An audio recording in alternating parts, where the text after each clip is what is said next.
Good morning. Would the staff at Allen introduce yourself for the record? Good morning, Deputy Warden Brett Thompson. Good morning, Assistant Warden Bellamy. Good morning, Michelle Herman, Transition Specialist. Okay, thank you. Good morning. Thanks for accommodating us today. And we are ready for Mr. Record. Prince Record.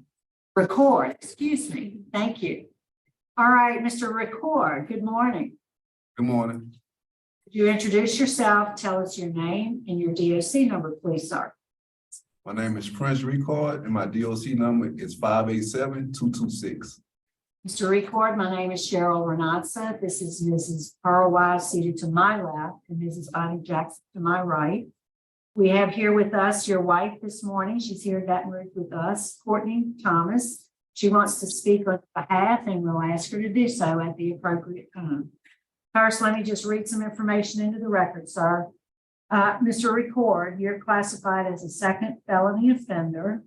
You're currently serving a 12.5-year sentence for simple escape, aggravated escape, and drug money transactions.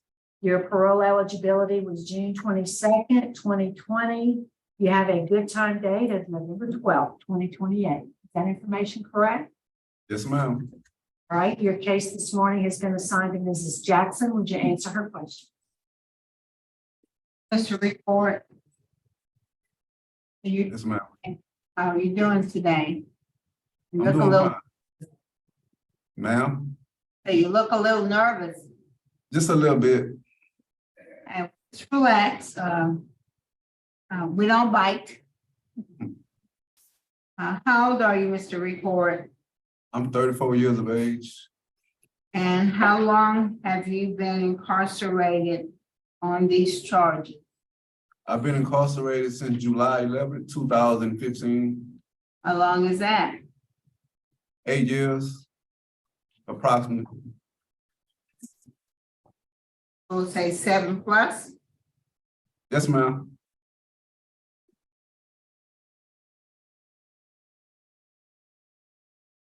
You're classified as a second felony offender. Was your prior conviction also drug related? Yes, ma'am. Let's talk about that. Why so much drug activity? I was young and really just misguided. I actually caught the charge when I was 17 in 2007. I got convicted. That was the first one, right? Yes, ma'am. Okay. Well, how did you get involved in drug dealing? Just needed the funds to help my moms.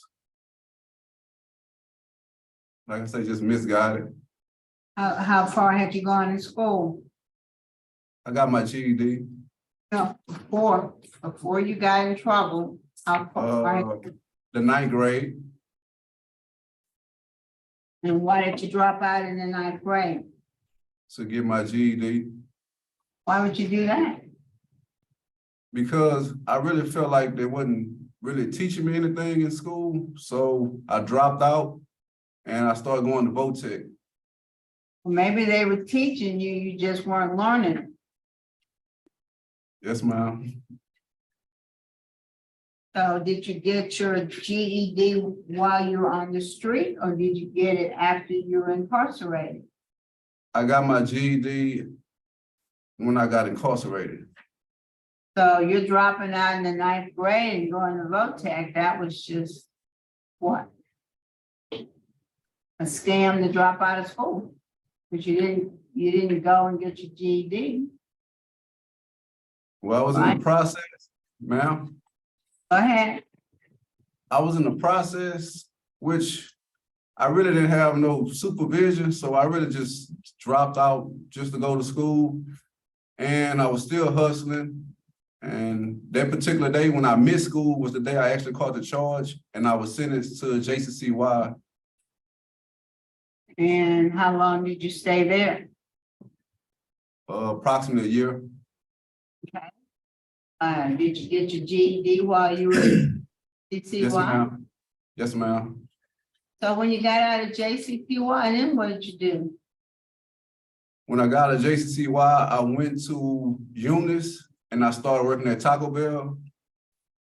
Okay, The environment I was in, I resorted back to the same thing. I worked at Taco Bell for 8 months. And once I lost my job, I why'd you lose your job?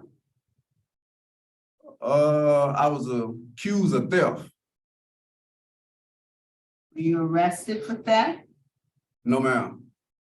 Okay, so, you were accused of theft and you lost your job, then what'd you do? I started back hustling. And by hustling, you mean selling drugs? Yes, ma'am. And that probation, okay, then you got an adult conviction for drugs, is that correct? Correct. And how were you when you got your adult conviction for drugs? I want to say 21. Okay. And that probation ended up getting revoked, is that right? Yes, ma'am. Why? Why didn't you do what you needed to do to stay out of jail? I don't think the sentence, I did 2 years and the sentence, it didn't dawn on me, you know. So 2 years in prison didn't dawn on you that maybe that's not what you ought to be doing? It didn't dawn on me, and like I said, I was just misguided. Where did you spend those 2 years? First Allen Parish, then I went to New Iberia and Tensall. So you're always in parish jails? Yes, ma'am. Did you take any programs? Did you have access to programs during those 2 years? No, ma'am. Didn't have them or you didn't take them? I didn't have them, and none was offered at the jails I was attending, or I was getting transferred. None was offered. All right. But that probation got revoked. You did for 2 years. Okay. Yes, ma'am. Then you pick up the charge that you're serving time on now. Explain to me how that happened. Well, the charge I caught was basically they were saying the money I had was derived from illegal activity. I was going to work release. I was working at SARS Protectors before I got out, and I took the money and started doing the same thing once again. Why? Really just like the only thing I knew at the time. Or what were you doing? What was your job at work with? My job at work release was, I was working at SARS Protectors. Doing what? Basically cleaning pipes with oils on it up in Scott. Mm-hmm. That's basically it. How long were you in that work release? 6 months. Okay. But you had quite a bit of cash on you, didn't you? Yes, ma'am. How much? $1,300. Even a little more than that, wasn't it? More like 28, 29. No, ma'am. All right, so let's fast forward. Where have you been incarcerated the last 7 years? Where have you been? I've been to Marksville. I've been to Caldwell, which is when I actually started taking classes in Caldwell, parenting, anger management. After Caldwell, I went to Winsboro. From Winsboro, I went to Allen. Allen, I went to Tallulah. Tallulah, I went to Winfield.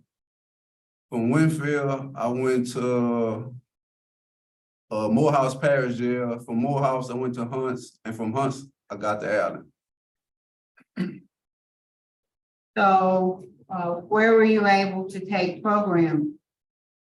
I was able to take programs in Caldwell and I was able to take programs up here at Allen. And what programs have you taken since you've been in Allen?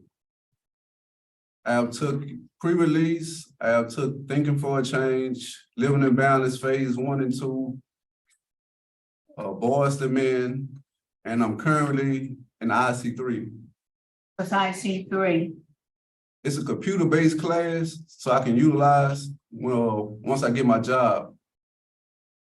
I got a relative that's supposed to help me get a job. Stop talking, stop talking. When you say computer-based, what does that mean? Just basic computer knowledge. Okay, so, okay, all right. So I saw that on August 24th of last year, happened to be my birthday. I wasn't on the panel, but that's my birthday, so that's why I remember. On August 24th of last year, you came up and you were denied early release. Remember that? No, ma'am. Or was that a?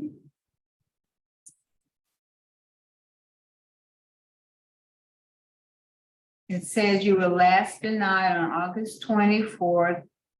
And the reason that you were denied was because you had a write-up in 2021 for contraband. Now, remember Yeah. that? Yes, ma'am. Administrative hearing. That administrative hearing? Yeah, it was. Okay, all right. So tell us about this contraband that you got in 2021. It was a dirty urine that I tried to alter. Or what was it dirty for? Suboxone. And why would you do that? Just not taking responsibility, just going through it. Well, I mean, here you are today and you want us to let you out early. Well, I have passed numerous random urine samples afterwards. So what's changed? Why are you not using Suboxone or whatever you can get your hands on now? What's changed? Oh, a lot has changed. That's a behavior now associated with pain, and I got a priority and my family that I need to, like, it just. You had that back in 22. You had a family, you had, all those things in 2022. So, you got to convince me and perhaps the other members of our panel why we should take a chance on you now. Given your poor supervision history, given the fact that you got write-ups for contraband. So, you gotta sell yourself. So sell yourself to me. Why should I give Mr. Ricard any consideration for early release? Well, from the time I first got incarcerated, it was challenging. I went through a lot. And a lot has changed for us, like my emotional growth, like mentally. I'm just trying to stay pat. I'm just trying to stay. What brought about that growth? Just, man, the changes with my family, the stuff they didn't went through, and me not being there, that was the most, like, motivating, like, aspect of it all. Just not being there for my family. Like, right now, like, that's where I need to be at. And I feel like a lot of years I was selfish. And it hindered me from moving forward. It hindered me from getting that closeness with my family. Just being around bad influences. So now I just minimize it by putting goals in place so I won't have to be prone to the distraction. What are your goals? What goals have you put in place? Personal goals, like, first, I want to get a job. I want to be able to be there for my family on a financial level. Let's talk about the getting the job part. I mean, tell me how you're going to accomplish that. I got a relative, he working, well, actually, I got a few opportunities, a few jobs, but this particular job I would like to take, which is Sea Corps Marines, is located in Morgan City. And it's just What a would you- place, ma'am, What would you be doing there? I'll be dealing with computers. So you need some tools and some skills for that job, is that correct? Yes, ma'am. And do you have those tools in your toolbox yet? Yes, ma'am. Initially, that's why I took the class IC3. Have you completed the class? I haven't completed it, but I have completed IMS 2-1, ma'am. Until you complete it, you don't have that tool in your toolbox.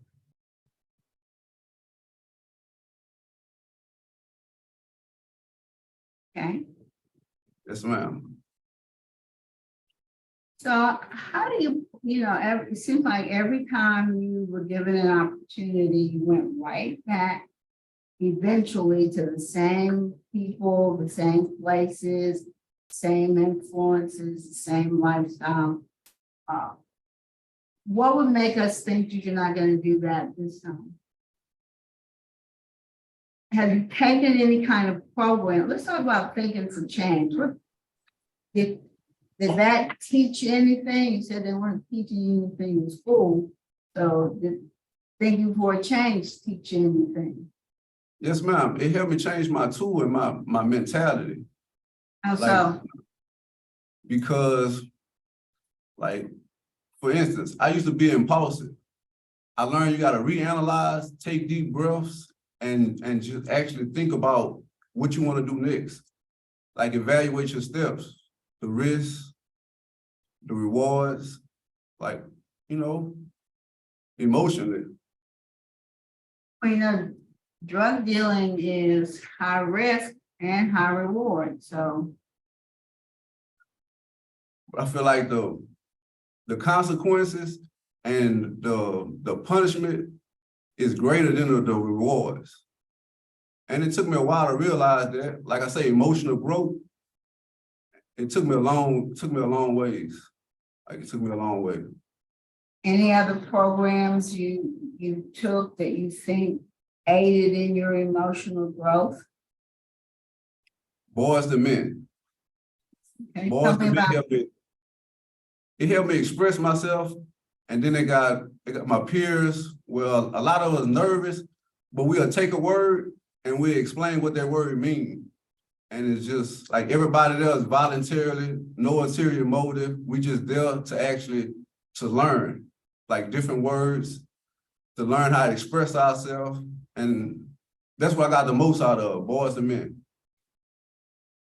Well, I must say you have expressed yourself quite well this morning. Ma'am? I say you have expressed yourself well this morning. So apparently you did learn something in that program. What's your strategy for maintaining sobriety, staying away from the use of illegal drugs? My main strategies is just being family oriented, just maintaining a job, keeping my goals in place. Like, I like to draw, I like to read. And this is something I was doing before I got incarcerated, reading, drawing. So just trying to maintain. And Did that before you're incarcerated, but that didn't keep you from, turning to either drug selling or drug use even while you're incarcerated. When you got that right up in 2021, you were using Suboxone. So maybe that's not enough of a strategy. What kind of substance abuse programs have you taken? Living in Balance 1 and 2, phase 1 and 2. And when did you complete those? I completed those two around the same time. Actually, right afterwards, I caught the write-up for the contraband charge, the dirty urine. And what you learned in Living in Balance?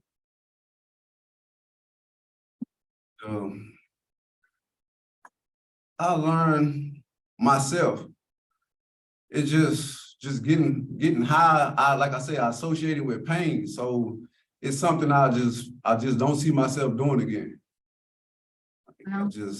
It's just too much pain behind it. Most people think, oh, I've been in jail for 15 years and I haven't used drugs, so I'm straight.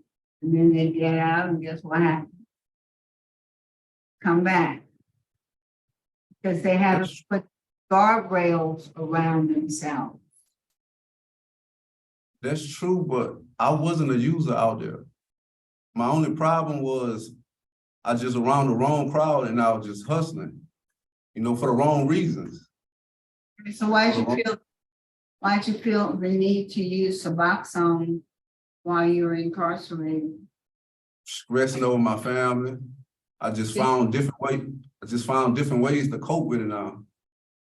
And give me the way. Just exercising, just staying focused, because I know if I use, then I can't be there for them. Well, let's talk about drug dealing. Have you had some time to reflect on the impact of your being a drug dealer? Yes, ma'am. And I say that because I got a lot of little cousins, and I guess you could say I was an influence to them. And they used to always ask me, can they hustle? And I tell them, go learn the law book front and back before you come, try to hustle. Because I never had that type of guidance. And I know once they learn the law book from front to back, that's something they're not going to be interested in. Now, even though I was doing it, it's not something I actually like. Like once I found out what I found out, I was really overwhelmed. And I was so into it to where like I couldn't turn around because, I figured it out. How do you think your drug activity affected the lives of people in your community? I think it affected a lot of people. And that's another reason why, especially me being in like our culture, and that's really the ones I'm selling to. Like me being family oriented, like it's something I just don't want to do no more. And now that I got another opportunity, and I realized this actually being a fugitive on the run, I went on the run for like a year and a half. So once I just started studying and learning certain things, it's just something I wasn't really interested in no more, like at all. What do you think your drug dealing did to families out there on the street? I think it destroyed families, and like I said, it's just something. How do you feel about that? Knowing that you were putting something in your own culture, your own neighborhood that was destroying people's lives, and a lot of older people are having to raise children because their own children are drug addicts, and so instead of being able to sit back and relax and try to take care of your children, how do you feel about being a part of that cycle? Well, initially, it really desensitized me from what was going on because this is what I grew up around. But, just learning and just having that emotional growth is just something I just want to stay away from. I don't want to be a part of it. But this is what I seen growing up. Like this is what I was influenced by. This is what I was put. And that's another reason why I don't like using drugs, because growing up, my uncles put that, in my face, or put it in that's something they found humor in. I'm 9, 10 years old. That's something they found humor in. So it's something I just don't want to do anymore, especially after learning what I know and the people that's affected by it, not just me, my family, the users, and myself. Because it took a lot of time away from my family. Well, it seems like family is very important to you. It is. Let it down. And you'd like the opportunity to redeem yourself. Is that what I'm hearing? Ma'am? I said you let your family down and now you're looking for an opportunity to redeem yourself. Yes, ma'am. Yes, ma'am. What can you tell us about Mr. Ricard? Yes, ma'am. Currently, he's staying out of trouble. He had a right up in approximately 2 years. I just talked to him just on yesterday. Some of my main concerns is that I really believe he's gonna need as much treatment as possible. The most important thing is that he understand that once he gets society out there, if all possible, that he have to be strong enough to not to go ahead and revert right back to the same situation he was doing. So he needs much treatment as possible to get it here at this particular time, so he can be prepared for society. What do y'all have to offer that he hasn't taken? We don't have anything here necessarily that is supposed to substance abuse, because he's done, a couple of classes already with the living in balance 1 and 2. Okay. And how long is that computer literacy class you're in the last, Mr. Report? You work at your own pace. What's your pay? So, I say approximately 2 weeks, I should be completed.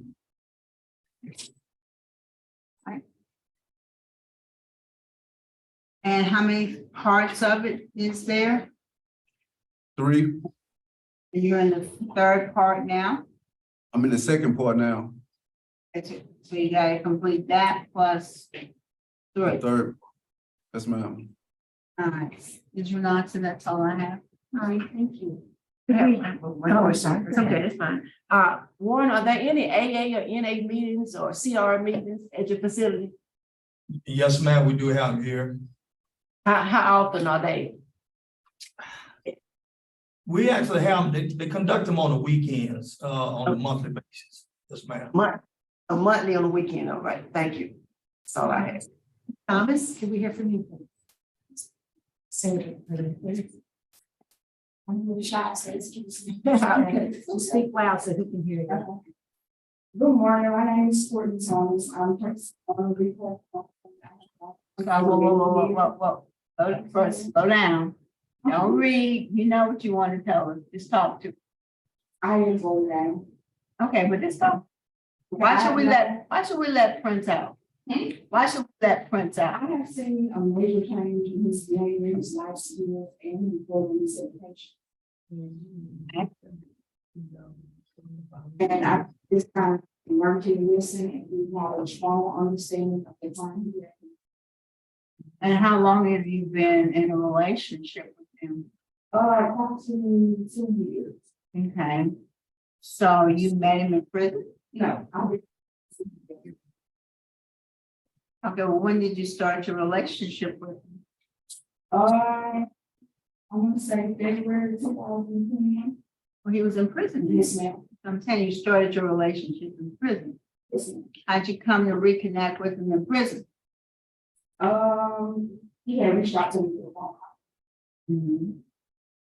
Okay, and so what's the plan for him if he were to get out? What plan? Well, I plan to give him what you do, go and find a job.